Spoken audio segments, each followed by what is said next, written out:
This is the Regenerative Real Estate Podcast. Revitalizing the world together.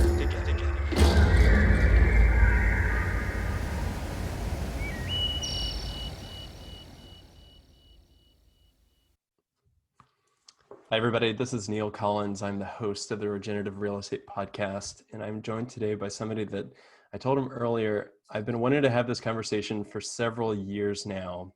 It's Ross Chapin of Ross Chapin Architects.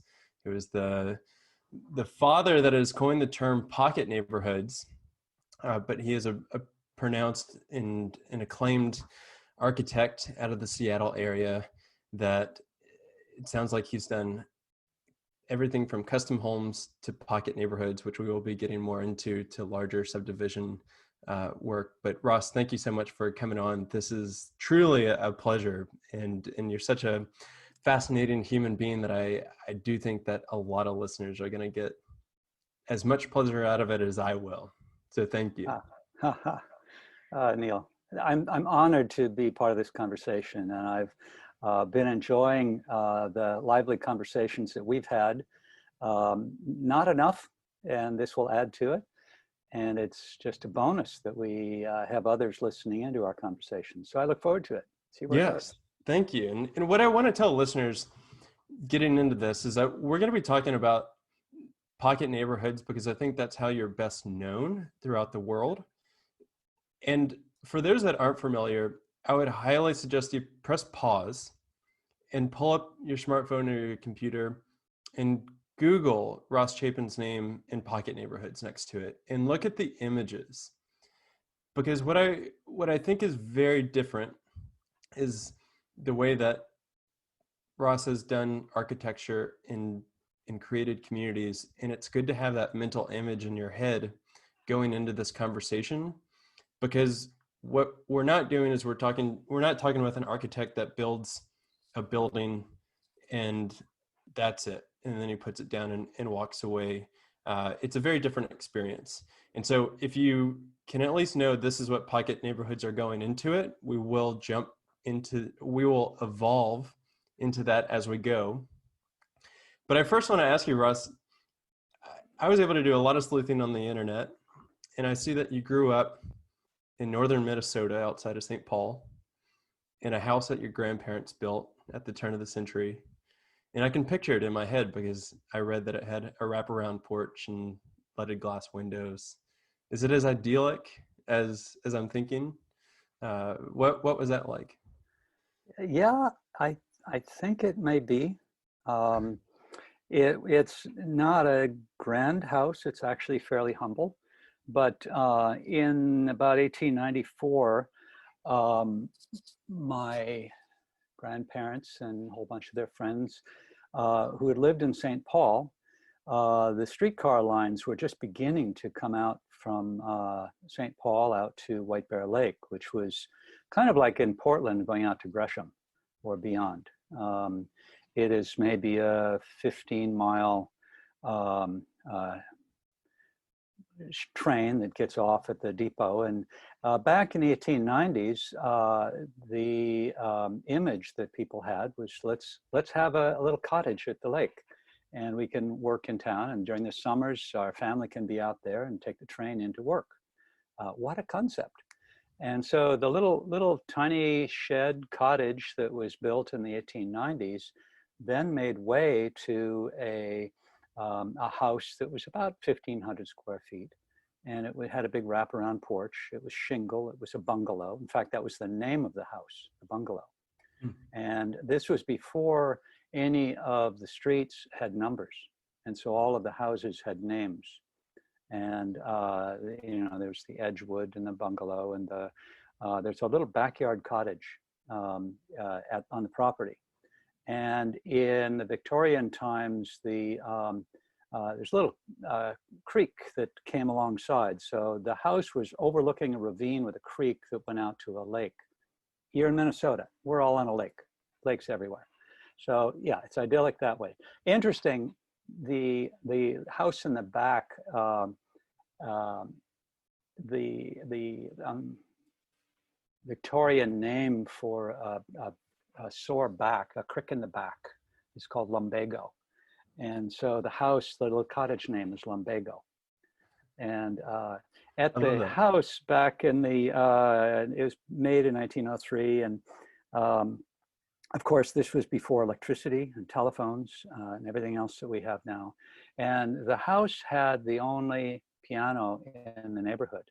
And so the teenagers, and I'm hearing this from my grandmother because she was a teenager there, would get together around, they'd move the big piano out to the porch and they would sing around the piano. Can you imagine that? Friends gathering to sing around the piano. And when I grew up, the porch was the center of our life during the summers. And all the adults, we'd eat out there, and then the adults would have these lingering conversations that would go on, and kids would come in from play and enough to eat, and then head on out, and along about sunset or so, we would find our way back in, and I would just hang out and listen to stories, from my great aunt and my grandmother. And I remember across the ravine, her talking about sitting in this little branch of pretty big branch of an oak tree. Well, I look across and there is the oak tree. And so my sense of place was also place in time. So that tree was like a clock. So when she was older than I was, when she was really young, and the tree was a certain size, and I look across and I see how big the tree is. And so that was, to me, I could kinesthetically feel how old she was, even though I was only 10. The other thing which is important in this conversation, and I want to bring this in because it's going to loop in with maybe some of our conversations around what I'm creating now, is that my sense of the neighborhood was there was a continuity, there was a wholeness. I knew which neighbors welcomed kids and which didn't. And we were free range, and we cruised, and we had other adults as friends and other kids through the woods and across on the other side, and it was a coherent, engaged community through all seasons. If you know anything about Minnesota, Minnesotans don't stay inside during the winter, and so they're outside, and we are. And the neighborhood was a place that I found, a kid wouldn't say solace, whatever that word would mean, but found my place in the world. And so that's a lot of my background is coming from knowing, physically, emotionally knowing what home and place is. And correct me if I'm wrong, but I read that your mother's side of the family were artists. You were really reading. I was. I didn't do my homework. I guess so. And your father's side came from engineers or scientists. That's right. Engineers. Engineers. Yeah. And what an interesting combination, because it only seems fitting that architecture comes out the other end whenever you mix those two together, because it is very much art and engineering combined. Did you know from an early age that the built environment was something that you would be gravitating towards? Well, as a kid, I didn't think about, what I would be. I was playing. And so I would make forts in the woods and bowers, and I'd make pathways and, around, and I'd be making stuff, And along about high school or so, my dad subscribed to the Architectural Record. And so every month we'd have Architectural Record in the house, and I would look at that. And he could see where I was at. I was not quite an engineer, but I had a little bit of that in me. And I think it was his seeding. He didn't say, well, you need to be such and such. But it was a natural. And so much so that I finished high school and went right into architecture school. I was, my freshman year, I was still 17, and I was immersed in architecture school. And I went at it with a passion. And I didn't realize what architecture was. architecture covers not only buildings, but sociology and psychology and history and structure and art and color and this thing that the term called place and placemaking. And the more I got into it, the more it expanded out. It was not about just drafting a house or a building, not at all. It was far more than that. So the more I got into it, it just expanded, and I deepened into it again with a passion. And that was at the University of Minnesota. Yeah, that's right. In 78? I started in 72, 72. and I finished toward the end of the decade. And what was the prevailing architectural practice at that time, whenever you're getting out of school? Where did you go from there? And what were Well, let me describe something that happened in my first. I'm still 17. I'm going to describe from the start here, and I want to be careful about taking too much time with this part of the story. But you help us out here. I got us into this mess, so I You love did. it. You did. Okay, I'll see if I could not be too much. For the people around Portland, you might know of Tom Bender. He was involved with the Rain magazine back in the late 70s. He was my first teacher at the University of Minnesota. And in the first month, he took us out on a 5-day encampment. And we created shelter in small teams with plastic and rope. And we had a practice for 5 days of creating an encampment. And during that encampment, I'm remembering that he took us into a deep meditation. If you can imagine 70 students lying in a circle with their heads to the center. And he took us into a meditation on the powers of 10. Some of your listeners may know of Charles and Ray Ames' powers of 10. Well, that had come out, and he led us in that meditation. So if you can imagine lying down, getting us into our bodies, going up 1 foot, just above our bodies, and then 10 feet, and then 100 feet, and asking us to look around and what our perception is, and look down at our bodies and see the context of our bodies in the circles, and then 100 feet above, and then 1,000 feet above. And you can see where this is going. And so he took us out describing each level of scale to the understood edge of the physical universe. And then he brought us back through the powers of 10,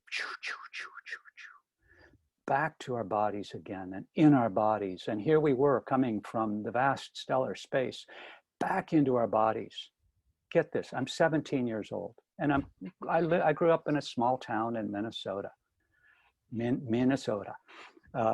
And then he takes us in through the powers of 10 to an inch and 1/10 of an inch, and he did this in meters, but you can imagine, and down into the molecular and the atomic level and the electrons of our being, of our bodies, and then brought us back out again through the powers of 10. So here we were to the edges of the universe, to the universe inside that is also as vast, and brought us back to our bodies. And somehow or another, he had a recording of humpbacked whales. And so here we were inside a community of whales expressing their community through sound, and gave us a physical, kinesthetic sense of being part of a coherent community that goes back in time and is present to every moment. So that was, I want to honor Tom and what I was awakened to. And I ended up becoming friends with Tom over the years.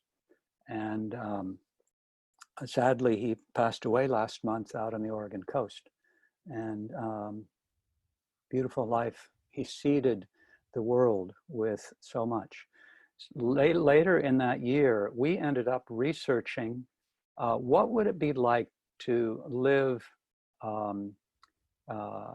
self-sufficiently, independently of the grid, get off the grid. And so we did research and found out there wasn't much out there. There was a project in LA that had a little bit of press on it, and the whole solar age had not come about yet. And so he had the idea that we would design and build an off-the-grid house. And we would use the process to understand what it is to live within our means. And so he found surplus land at the university, probably 20 miles, 30 miles outside of the Twin Cities. And we ended up designing and building a house that was active solar, passive solar. It sheltered from the north winds with a earth, is earth covered, open to the south. It had a Clivus multrum composting toilet system. It had a windmill from a local farmer. My dad was an engineer with a brewing company in St. Paul, and there's the old coopers that made these beer vats were still around, and he found at the brewery an old hot tub, a thing that we made, a beer vat that we made into a hot tub. So we learned that in Japan they would wash with a quart of water, and then they would soak in the hot tub. And there was a greenhouse. This is called the Ouroboros house. Look it up. Okay. This is before the oil embargo. So if you're aware of history, the oil embargo is this crisis that happened.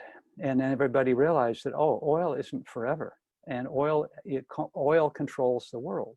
So here we were with this house that we had made, that we had been created, that's off the grid, that's an example. And it was catapulted onto the cover of Popular Science and the Smithsonian Magazine. And so this became the guiding image for a lot of the solar age of the 70s. And so all during school, we're also working very closely with what it is to live sustainably in very practical ways. So that's part of what happened during school in the 70s for me. And we were so excited, so hopeful about all the possibilities. And we could begin to see it, and we were building it. We did an urban version of repurposing an old house into a solar house and so forth. But what a beautiful story, though. And what I find is that we are the sum of our experiences.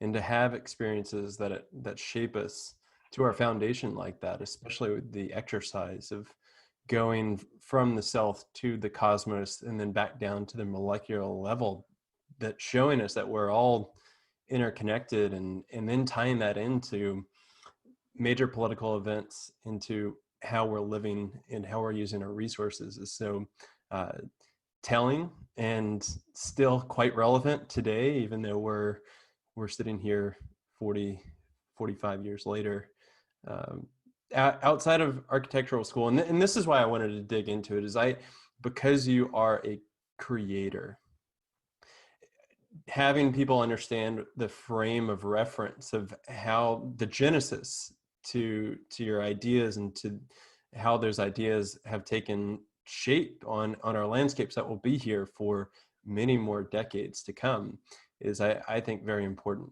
to give context. And so we are going from Minnesota, and you don't live there anymore. Spoiler alert for everybody listening.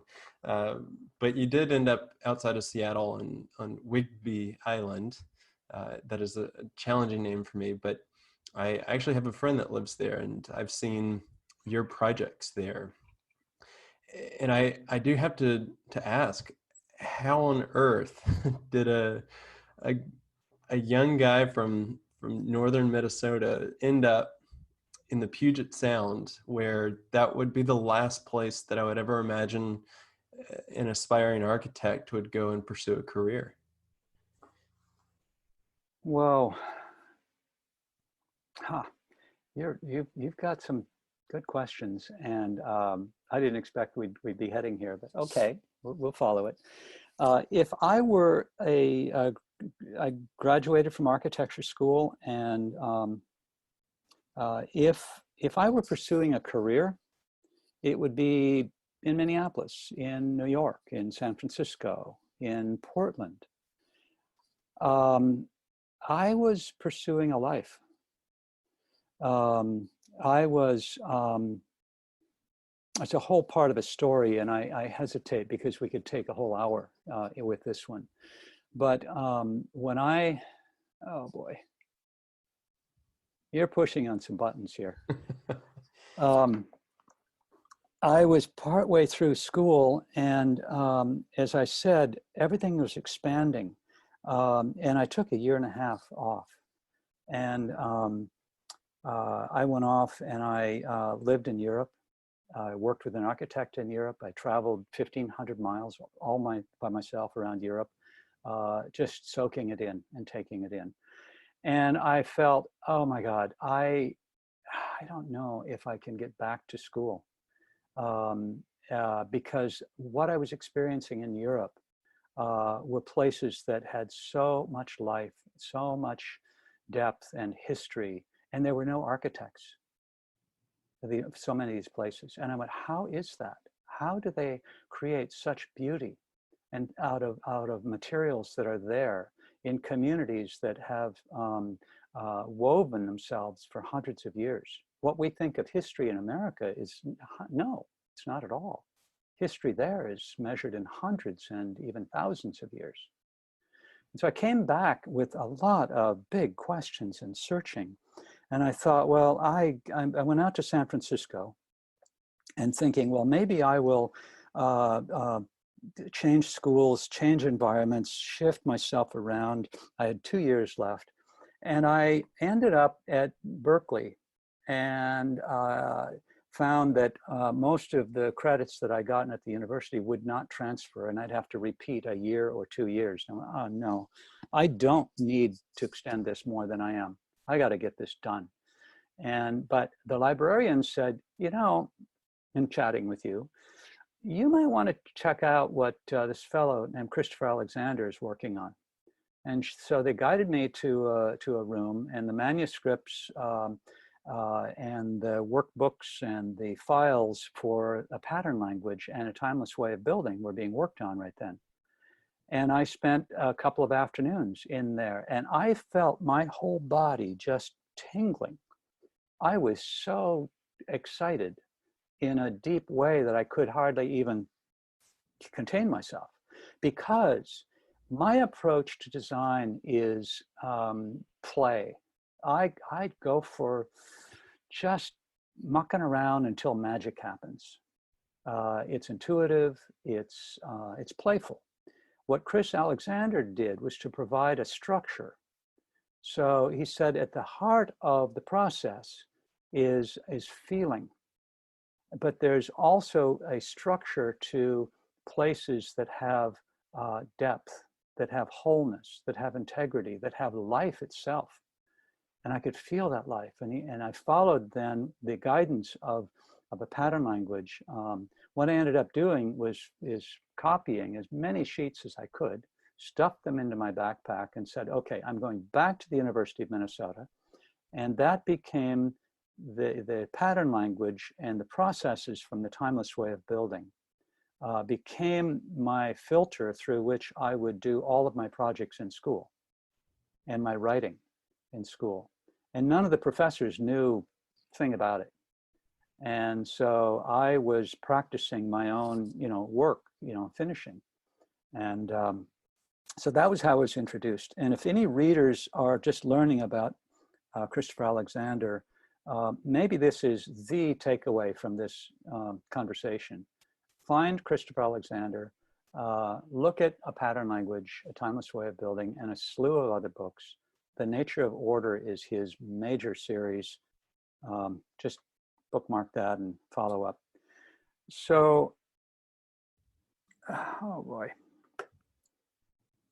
I had continued, my last semester, I had worked doing my thesis on what housing is and what community is, what house is that is not just a house for a static household, that we are people that span a life. And so we are students. We are young people getting out into the world. Maybe we are, if we follow the normal path, conventional path, we are a couple and their children. You've got young children and middle school children and high school children. At some point, you're an empty nester, and then you move into your elder years. Well, do we have to move every time we change our life moment? And so I began to think about how houses can morph and flex as we grow, as we change. And that's through a main house and an accessory which maybe has an intermediate room. And so at one point, the main house might have 3 bedrooms. And then as an empty nester, kids leave, that second bedroom might then team up with the backyard or the next door accessory, which would be a studio, and it becomes a 1-bedroom.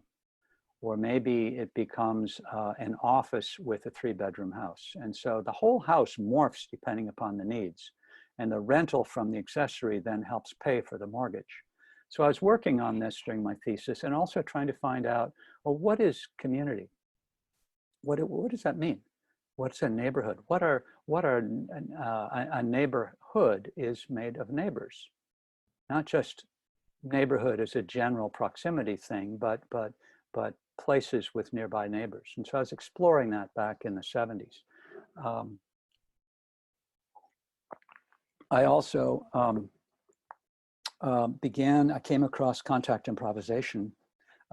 If you know anything about that, again, for people, look it up. It was a little thing on a street corner pole and said contact improv. And I went, oh, boy, I could use contact. I'm too much in my head. And improvisation, I need a little more because things are pretty structured and planned, and I need a little bit of that. So that brought me back into my body and awakened me to a kinesthetic sense of what truth feels like in my body when I am present, when I'm in the moment, when I'm in relationship to another. And I felt as I was in relationship, contact improv is following the point of contact that 2 people share. So if you can imagine 2 people sharing touch of the fingertips, and each person is listening and is moving in relationship to the impulses of that touch. It's not planned. It's not one-sided. It is amazing. It's just like it just happens.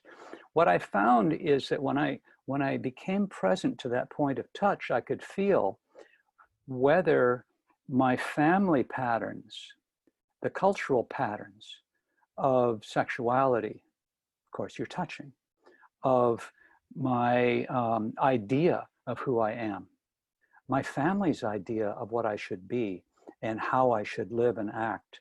I could feel that, and I could feel that that was stopping me from being present in the touch. And I could also, through the touch, feel into the next person. And I could feel whether they have met me in the moment or whether they are bringing their embodied patterns in their physical body, emotional body forward. And I could find when we could then release those patterns and actually show up fully. That was so enlivening. It was not about a degree. It was not about what it looks like. It was not about career, nothing at all. And so I just went, oh my God, I need more of this. And I found out that there was a 6-week intensive in San Francisco where I just was. And the year before, and it was 6 weeks, 65 people from around the world, 7 days a week, 15 hours a day, and I signed up for it. Well, I was finishing school, I didn't have money. Well, during that same time, I had entered a competition to design an off-the-grid house in Minnesota. Well, I'd done that earlier, but I had done another version of it, and I ended up being one of the winners and won $1,000. And in 1978, that was a lot of money. And so here I was, I had my money to do this. I had presented my thesis. And then 3 days later, I was in San Francisco among 65 dancers from around the world. I was not a dancer, but there I was. And it opened me up to that world, and I just entered it with a passion and dropped really out of any career path, any architecture, anything at all. And I ended up staying there and living in San Francisco for a time. And during this time was the movement, the dance, the processes of all of this awakened my dreams, awakened my perceptions, my inner experience. My whole sense of being a body in the world just came alive. Oh my God. Oh my God. And it's like, this was not about following a career path that, you know, my parents or my relatives said, oh, now you're an architect, now you need to follow da da da da da. I could not say no to following it. And as it began to open up into an inner experience, I went, I've got to find somebody who can help me through this, because this is blowing my circuits. And I tried to find a teacher and I couldn't. And I ended up going back to St. Paul and Minneapolis and tried to find my ground again, because I was just really lifting off, getting rather in my body, but untethered. And it was good to be back home. And I found my first job with a local architect. And I tried to find a teacher and I couldn't. And I ended up teaching myself. And I began to teach contact improvisation, but I did it outside. And I did it on a point in a park, surrounded on 3 sides by water, Lake of the Isles in Minneapolis. And I would have the class twice a week, and I would finish the class at sunset. So whenever the class was during that summer, the end of the class would be the sun setting over the water in the west. And so we began to find ourselves in this improvisational score that would find us coming into a coherent closure with the people in the class with the sun setting. And it was profound. And that ended up tying me into coming back into land and place and body and experience of place and being part of community. I'm remembering the whales from coming out of this meditation, and here we were as humpbacked whales coming together in coherence. And so I had a deep experience of community in that way, not as a mental idea, but as a embodied idea. And I'm going to bring us to Whidbey Island, see if I can do this in just a minute or two. See what you got me into? I'm on the edge of my seat right now, though. That's the fun part about this. So through serendipity, I ended up finding a teacher in New Mexico who was discovering what living ceremony was for people of our time and people not of color, but inspired by what it means to be indigenous to a place, what it means to be native to a place. And so I went out to New Mexico, and we would create ceremonial rituals to around the summer solstice and other things way in the wilderness for 10 days, 2 weeks, 3 weeks, do this for 2 or 3 years. And I met my wife there, and we would create these rituals of place and of time and of community. And my wife and I met, and we knew each other in the depth of this liminal space, not in physical chatter space at a bar, in town somewhere. And we knew each other, and there was a depth of knowing. And later we said, would it even be possible to live out in our lives together with a knowledge, with a presence, with a sense of what we are experiencing in this deep ceremonial space? And so that was about 1980 and 81, and we have not,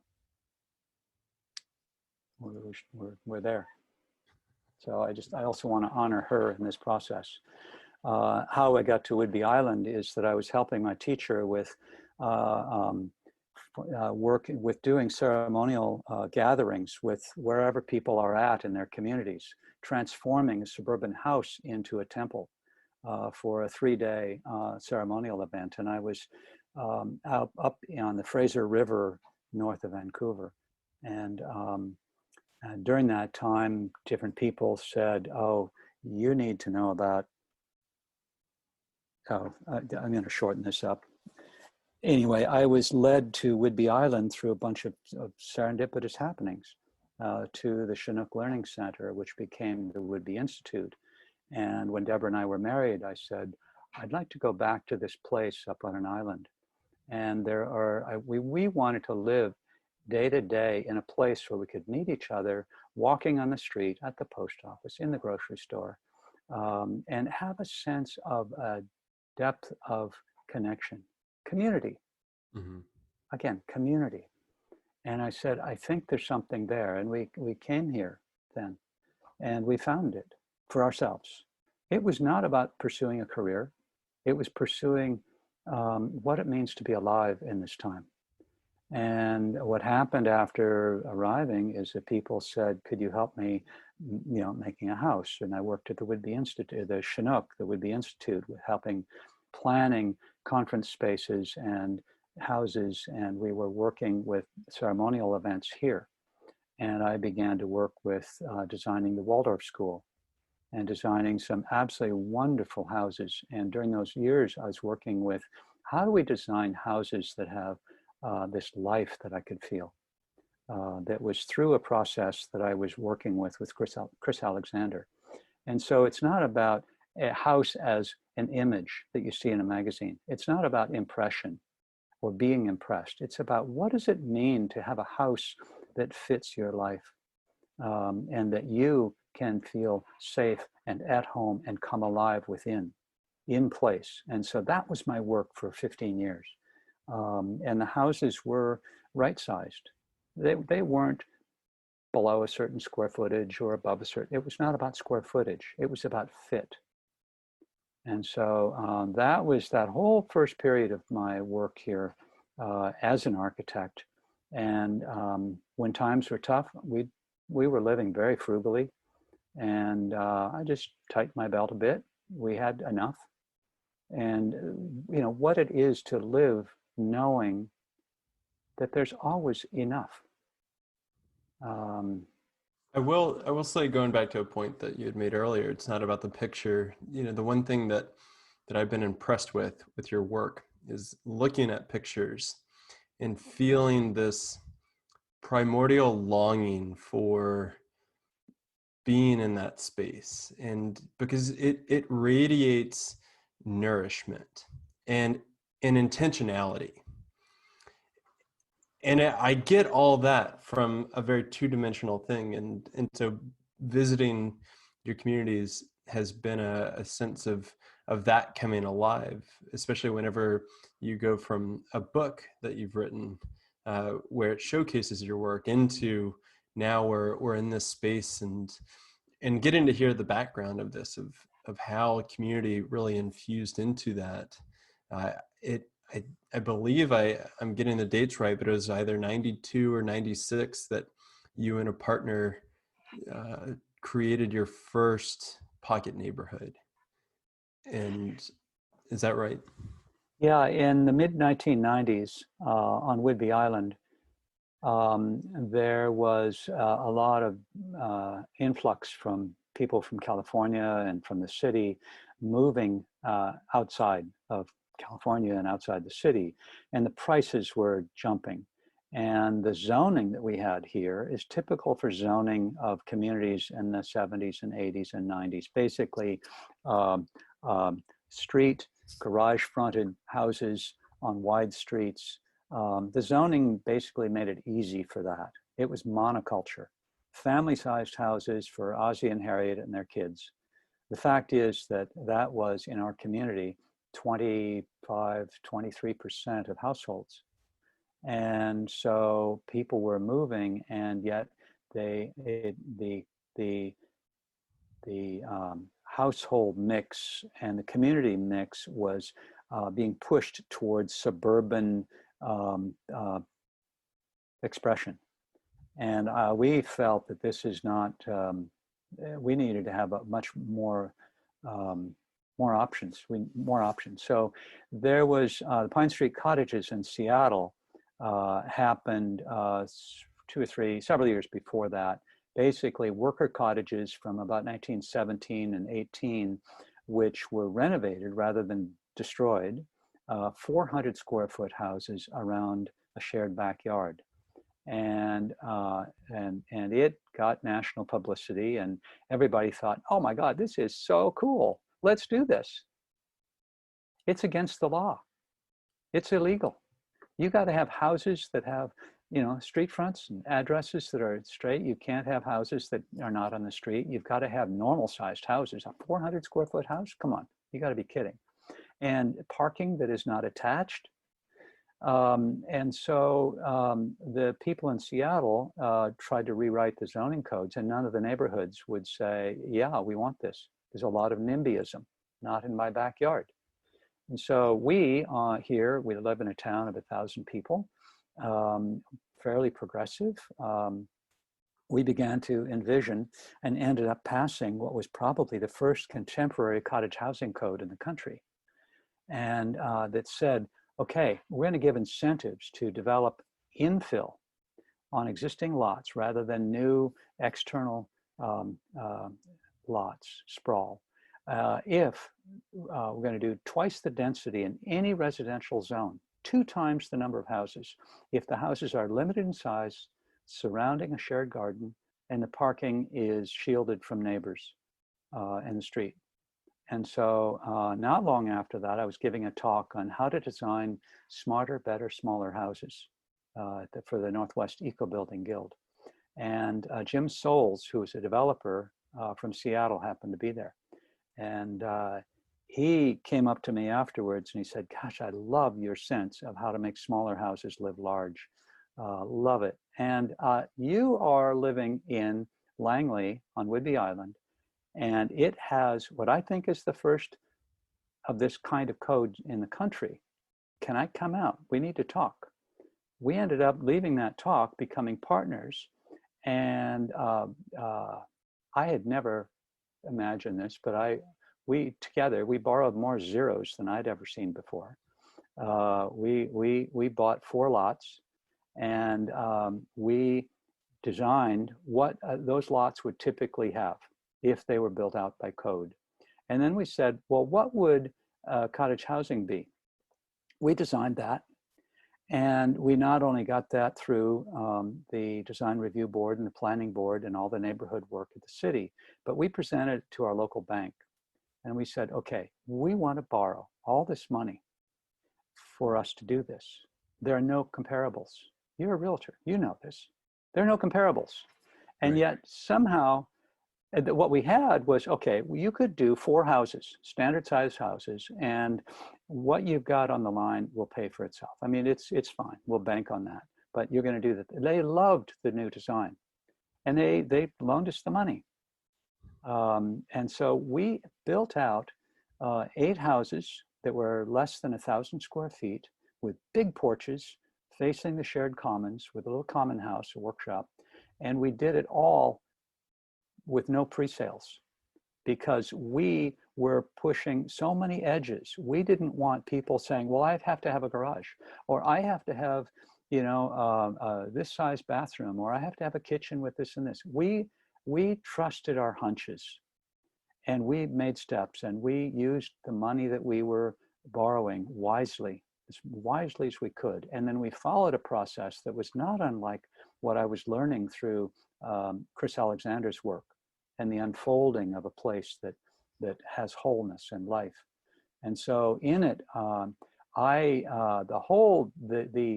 genesis of the design came about in almost a flash. Now this is based on years, and you know, almost at that point, going back to my university times, maybe 20 years of thinking and experience and felt. And I sat down, and the whole design came into being. And it wasn't like, oh, it's out of nowhere, because it was out of experience. And I could name all of the key patterns that I was bringing into place. The transition from the street to the heart of the community, commons at the heart, clusters, small clusters, so they're neighborly, room-sized porches around shared space, and in between, in this extension of the interior. Nesting houses, so that when you open your window in the morning, you're not looking at the next person looking at you. So nested houses, and storage and parking and all of these things came into place. We built it, and then we put it up for sale, and it sold within 2 or 3 months. And people were just going, huh? What is this? And then the media found out about it. And it was viral at that time. This was probably 1997 or so when it finally came out, maybe 98, I don't know. And it was picked up in 200 newspapers around the country and Metropolitan Home. For those of us in the West who will know about Sunset Magazine, it was the best new neighborhood of the West. And they said, they published it again later that year. And then the National AIA, American Institute of Architects, heard about it, and they said, could you put this in for an award? Well, it won the award, and then Sunset Magazine published that again, and it was in, I don't know, the New York Times, and it was in Metropolitan Home and Metropolis, and on and on and on. And I realized that we had not only met a need in our local community, but we had tapped into a socket that had juice that was around the country. This was a latent electric wire that was just ready to be tapped. And not just by us, but by all over. And I'm still seeing that. In fact, I'm seeing that more. And what is that? What's that energy? What do you think it's resonating in people? I think we're shifting from houses as things and as having the right address to experience of living in relationship. What matters more for many people is, what is the quality of our relationship? And so the homes that wrap us, that surround us, that support us, are not about homes that show off. They're about homes that have just enough. They're right-sized. And we are not only in relationship to the others in our household, and maybe we live alone, but there's a value to living in an authentic relationship with people who we can share a day-to-day experience nearby. So there's friendships, and those can be, within the wider city and town. There's neighborships, and these are the people who you see in their pajamas. They're not your best friends. They might be, but they may not be. So what is the environment that supports neighborships? And I think that it has to do with small groups. When I was writing my book, Pocket Neighborhoods, toward the end of the book, I went, oh, duh, this is so simple. In small groups, conversation is spontaneous. We cannot help it. We chat, we tell stories, we reminisce, we argue, we banter. In large groups, somebody's got to organize us, or else it's just chaotic. And we as humans, we live in towns and cities, and we have this amazing ability to organize with large groups.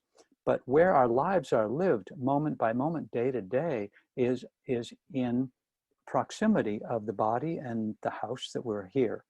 And much of the physical environments of the last 60, 80 years have been built and developed on environments. I'm talking about homes and subdivisions and developments, have been built with a scale of economy and efficiency and affordability. And it's about numbers. And pocket neighborhoods are built on a foundation of the scale of sociability. So think about if you're having a garden party, and you're not going to have 60, 80, 100 people just all together talking and across talk. they're naturally going to coalesce in small groups. This is the scale of sociability. At a long dinner table, you're going to be chatting with the two or three on one side across the table and one to the other side. This is the scale of sociability. And so on a block, you might have nearby neighbors at one end of the block or across backyards. Those are going to be nearby neighbors. That's what I would call a pocket neighborhood. Neighborhood is difficult as a term because it signals neighborhood. Well, a neighborhood is much larger, might be 200 or 300 houses, and there'd be landmarks in the neighborhood, the red house down in the corner. You're not going to know all your neighbors, but you will be on a one-to-one relationship, face-to-face, first-name basis with your next-door neighbors. This is your pocket neighborhood. And so the idea of pocket neighborhoods is based on that. And all the work that we've done through these years, that is the foundation of it. And I think the attraction to it is that people are longing to be home, to have real authentic community, to have place. And especially in the world that is so frayed and afraid, if we can be home, then we can find ourselves and find whatever is our native gift to our families and to the world. If we're not home, we are going to be pulled in depression, or we're going to be lashing out in aggression or an overexcited ego because they're afraid they haven't found their home. So a lot of what I'm trying to do in creating the pocket neighborhoods is to create environments that help people come home. One of the interesting things about experiencing these neighborhoods is that it goes from public to semi-public to private as you get into the homes. And even from, if you are entering into the pocket neighborhoods through a car, you're walking through the shared green space, and what is very different from the normal, I don't want to say normal, the conventional fabric of our larger neighborhoods is that there is a dearth of semi-public spaces. It's now confined to the sidewalk into our street parking. And we're recording this during a time of a pandemic that is going on and is forcing us to be on lockdown. And we're seeing more social interaction on the sidewalk in a place that is very confined, even if we're, especially with 6 feet of separation. But your neighborhoods have that design intentionality into it where it's going to be happening every day. And I think unknowingly people are wonderfully startled over semi-public, semi-private spatial interactions. And at least that's what really stands out to me. And especially with hearing your talks on the relevance and the importance of a porch. And I think back to your childhood of you grew up with a porch and playing music on a porch. And I don't know if that was a intentional bringing up of that childhood memory into your work, but I would imagine that it had to have affected it in some way, because I grew up in the South where porch living was necessary from heating and from a cooling standpoint, but it was very social in that aspect. And that's what I think people really love about those communities that you've built. And you've how many pocket neighborhoods would you say that you've either designed or developed now? I've lost count. In terms of being a co-developer, a partner in development, there have been 7. So, and 2 hands. In terms of designing for other developers and property owners, 150, 180, I don't know, maybe more. With these developments, and these are everything from little clusters of 4 or 5 or 8 to 300 acres that would be like villages, or new villages, new neighborhoods, wider neighborhoods. and the patterns that go into the wider neighborhood pick up into a lot of the new urbanism kind of patterns at that larger scale. That's another part of the conversation. But so what I'm saying, projects and site planning, it's a lot at a whole wide scale. With these neighborhoods, and this is a self-serving conversation, coming at it from Good. if Good. playing the developer, what do you see sets communities up for success? Your first example was you built it and people came and people were pretty shocked about that. Yeah. I've also seen examples of people banding together and then creating more of an intentional community that way. Co-housing. Co-housing, right, in eco villages. But with your experience, is there one way that has more success than another to get these projects off the ground? There's no one way. In my work, I have tended to work with developers rather than with subgroups of potential owners, like in co-housing. I really, really honor co-housing and what they've done and their practices. I think it's just great. A lot of my work is working with the developer and bringing them along. The first thing I do is to try to establish a basis of what are the core essential patterns that might go into community. And you can look at them on our website, pocket-neighborhoods.net. And in the bar, you'll see design patterns, I think it is. And it's looking at the key patterns. And I just want to say here that privacy is a major part of what goes into establishing community.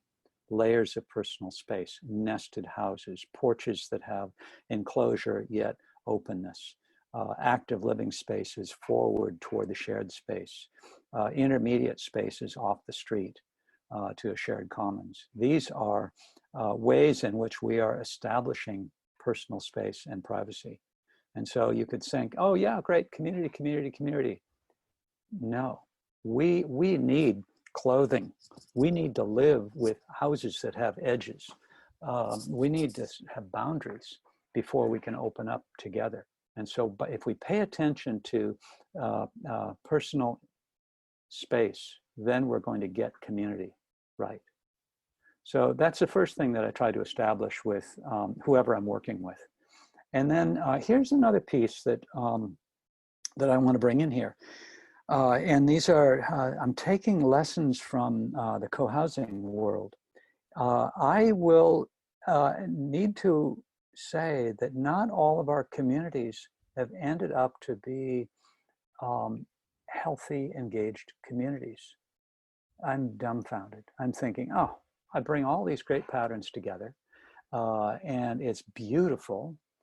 And you've got sometimes people in a small community where you've got a neatnik who wants everything in its place and who thinks of the shared commons as private rather than semi-public. And then you've got somebody who might have a couple kids and they're out, or maybe a dog, and you can't try to keep everything neatnik. And they're into community and having these potlucks and these interactions. And maybe the first person bought the house because it's the cutest little smidgen of a house, little cottage, and they're coming out from the city and this is their weekend house. And they sit on the porch and it's the good life. And they read their New York Times. And meanwhile, the garden needs weeding, the other things need to have happen, and they don't want to touch it. They've got enough money, they'll just throw money at it. And meanwhile, the retired librarian on the other side of the commons, she loves gardening and she values friends and community, and she doesn't have any extra money. And so you've got this just complete mismatch. And then that leads to these sort of quiet grievances, which, oh God, I thought we had left that. No, we didn't. And so once neighbors have moved in, how do you get along? And so I realized that as an architect and a developer, and everybody involved, the realtors, the bankers, the builders, the contractors, that we're creating the hardware. But I'm realizing that it is more important, perhaps, to think about the operating system, the software, and the apps. What are the tools by which decisions are made, big and small? Differences will come up. Noise, dogs, different habits and patterns, picking up, not picking up. How do you engage those differences? How do we listen with respect, with allowing the introverts to have an expression that has equal presence and weight as an extrovert? How do we not have typical, our current cultural sense of power over and competition and the strongest win, to having a sense of having a place where there's a place for everyone. These are the soft, unmeasurable things that actually have tools. And when I'm working with a developer, I say, put a line item in your budget for a communities facilitator who is skilled in this, who can help guide what this community might be, that can help with marketing, can help the realtors, can help people find their fit. This isn't for everyone, but for the people that it is, how do we help them find their fit? And then once they begin to come together, what is the culture of community?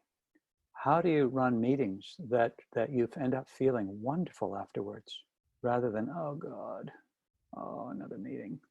How do you have life happening? The potlucks and the barbecues and the movie nights and just things that happen. And so that's the apps side or the software side of things. And so here I am, I'm an architect, I'm involved in buildings, but I want to say that what's most important is the life of the people within the buildings. You know, I've got my dad coming through me as an engineer, and I've got my mom coming through me as an artist and a humanist. And I want to say, from me, from my vantage, it requires both. If we don't have an environment that supports us, then it's thwarting us. We're not, the bottom line is not, oh, you've got to live in a perfect environment. No. The bottom line is you are present to yourself and to others around you, and you find meaning and belonging. And if you've got an environment that supports you, you're more likely to find that. And when you find that, you can offer your own gift out into the world. And if you can't, you're going to struggle. Ross, you've been at this long enough with these communities to have seen multiple life cycles through them, or at least if we're almost 3 decades into them, you've seen them iterate and adapt. And that's one of the things that really strikes me about architecture, is that a building is very much fluid and alive, and it's more pronounced with different tenants and ownerships through that. What are the ways that you've seen pocket neighborhoods shift, especially the older ones now? That are they adding on to them? Is it, what is that human element that's coming out in the physical landscape for the older communities that you built? Well, a lot of the communities have been built to a prescribed limits given by the zoning. And so you can add an alcove, a dormer, things like that. But it's difficult, given how it's been built out, to add another house. I think pocket neighborhoods are one building type. I have been a lot of what I'm known for are pocket neighborhoods. But I think when we take a look at what we need in viable, thriving communities, we need a whole variety of things. The missing middle types, all the varieties of backyard cottages and granny flats and attached units and live-above. Those are ways in which we can bring in an established community at the household and the backyard fence level. And in many ways, it's easy to evolve with that. If you establish a pocket neighborhood that has been built with a great deal of review and planned, unfortunately, it's relatively fixed. It's hard to reconfigure a lot of that. And so it's really important to get it right to start with. We're seeing a variety of shared houses that are happening and reconfiguring bigger suburban houses into multiple suite houses. We're seeing boarding houses, call them by different names. These are all really important parts of communities that we need to have as we establish places for everyone and have neighborhoods that are walkable.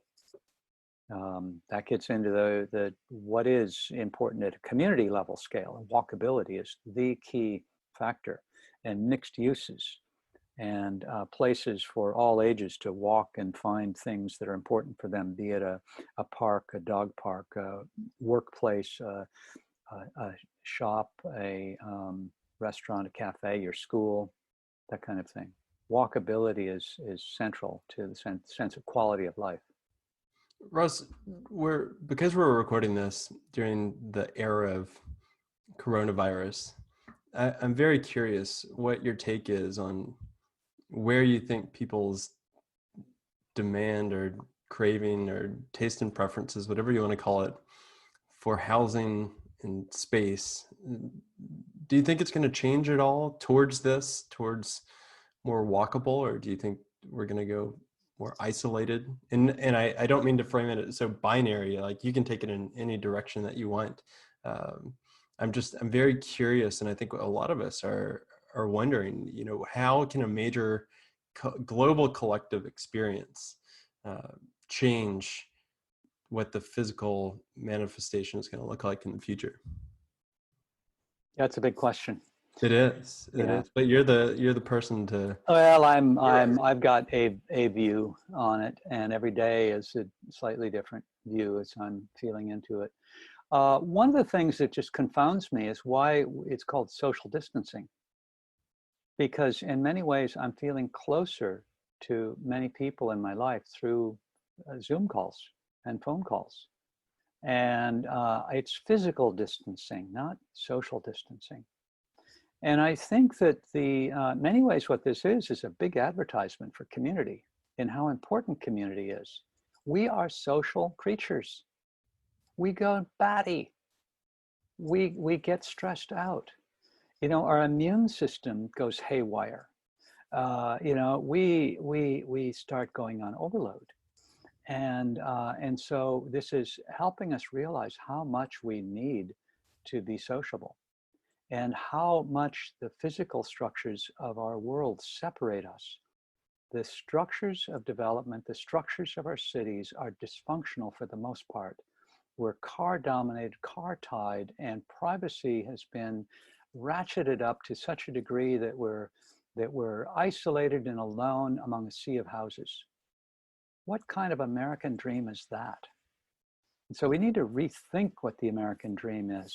And what we've been talking about, I think, is key for a lot more people than might have first realized it. The coronavirus pandemic is pushing us to ask really deep questions, to think way bigger. What matters?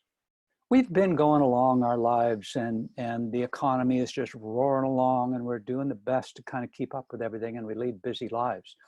Stopped in our tracks, not our tracks only, but across the city, not just across the city, but across the state, across the country, across the world. Never before has the entire world stopped.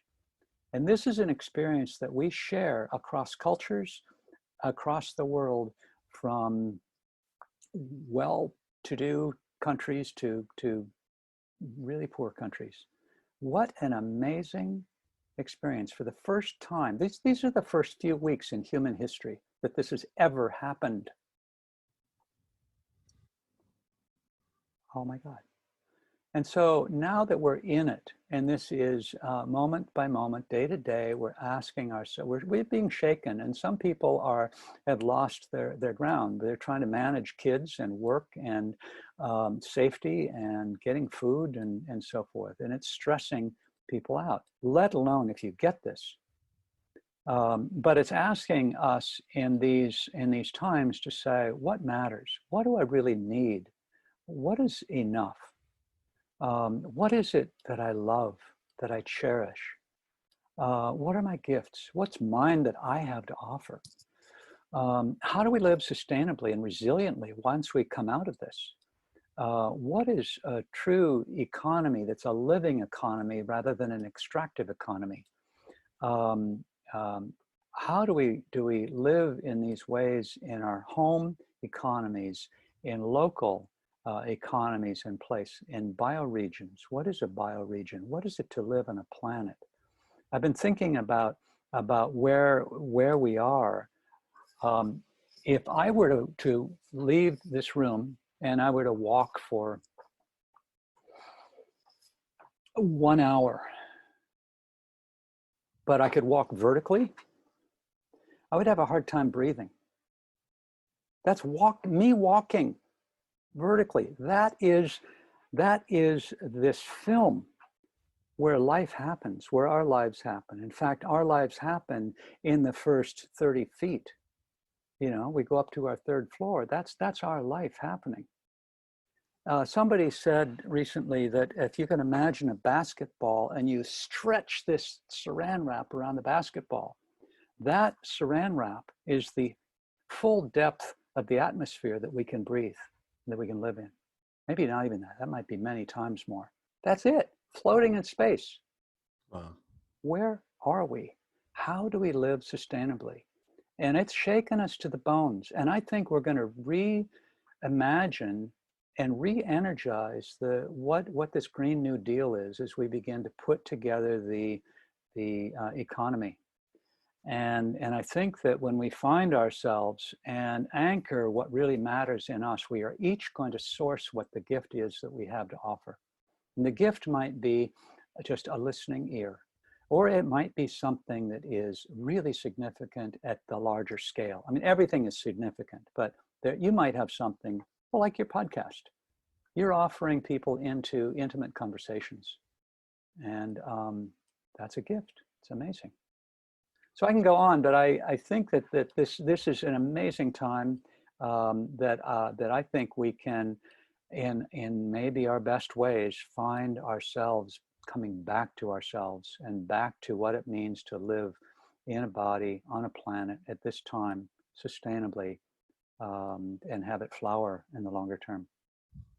I think that's beautiful, and I'm very pleased to see signs of people actually reacting in those ways. And outside of our house, we've converted all of our lawn into edible and native landscaping. Yes. And it's spurred so many conversations with neighbors that we had no idea lived in our neighborhood. And we live in a very dense urban neighborhood in Portland, Oregon, where you would think that we see everybody on a regular basis. But I am shocked at the literally dozens of people that live 3 doors down that we've never seen, never had a conversation with, and didn't know existed. And it's bringing people out.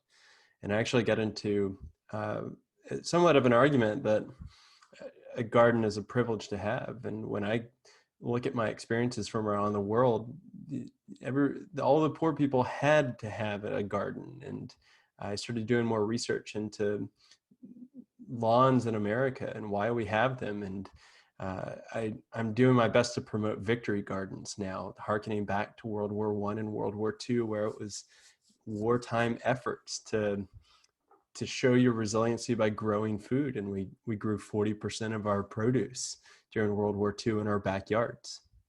And that's something that I do identify in your projects as well, as it's not just the physical buildings, but it is the natural scapes that are coming through as well. And something that I very much appreciate and I identify with. And to really wrap up our conversation that I've really enjoyed, and I think we could both go on for a long time here. Yeah, but our listeners won't. Right. But I am curious is uh, if you were to retire tomorrow, or maybe let me rephrase this. If there, Hang before you ask that question, just a quick comment on what you just said. So yes, victory gardens. Maybe we'll end up calling them Corona gardens. And then think about planting them like you were doing in your front yard, not just your backyard, and in the median strips, in the right-of-way. This is public ground. Well, let's turn that into food production. And when you have a garden in your front yard, and while you're doing it, move your picnic table to your front yard. And just take note of the conversations that happen when you begin to inhabit this semi-shared space. A front yard is an intermediate zone that's yours and the passersby, the community. And when you inhabit it, you are going to allow the seeds of community to take off. If you're going to sequester yourself to your backyard and your own little private domain, you have done nothing to enliven the surrounding neighborhood, and your life is maybe safe, but we need more than shelter. We need more than safety. We need community, and we need love. and that your definition of pocket neighborhoods, I've read in places that it's not just this is a little cluster of houses, that it can be a community garden or a public alleyway that people have taken over. And I actually saw that yesterday, an alleyway behind people's houses. It had 6 different little tables set up with 6 different neighborhood houses having dinner at the same time, with their kids kind of playing in each yard. And we're still respecting the boundaries of what the CDC is saying, but it's bringing community together like never before. We don't need to be developers to have this. You can create community wherever you are. You know, take out a fence to a neighbor, or pull your fence back and create a shared ground. Create a community garden. You know, bring picnic tables back to the alley and pull the alley, you know, the boundary with the alley back a little bit. Inhabit it. You know, create a room-sized porch if you've got a little project in mind, or a backyard cottage that really engages the alley. Plant corn, you know, in the strip just next to the sidewalk. So these are, you know, creating community where we live. And I think what you're talking about that everybody is waking up to is that to thrive out of these times, we're going to need radical imagination, because that's what it's requiring. And you've been keyed into that for a long time now. But I think for the majority of folks, that's what we're going to have to call it. Ross, this is probably the highlight of my month. And if it took a pandemic to get to this conversation, then, you know, it's definitely the highlight of my week. And like I said, this has been years in the making of wanting to have this conversation with you, because I've been deeply influenced by your work, and so appreciate the work that you've done. And I hope that we can have more discussions in the future. I'm surprised with where this, I think my mic came out a little bit. I'm surprised with where this conversation is, where we've gone, but I'm really happy for it. This has been really, really fun. Yeah, and I want everybody to know, for the listeners, check out Ross's book, Pocket Neighborhoods. It's a beautiful book. It is available by Amazon. You don't have to go to a bookstore to buy it right now. And it truly will be a great read if you are at home and looking for new stimulation. And is there any other resources, websites that people can go to find out more about your work? Well, rosschapin.com has many of the projects. The pocket-neighborhoods.net, an awkward thing, but that one. I'm relatively on Facebook. Look up Ross Chapin Architects and you'll find it there.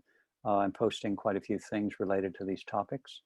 Let's see that. I have a website, a sub-website that we're about to launch into its own website called goodfitplans.com.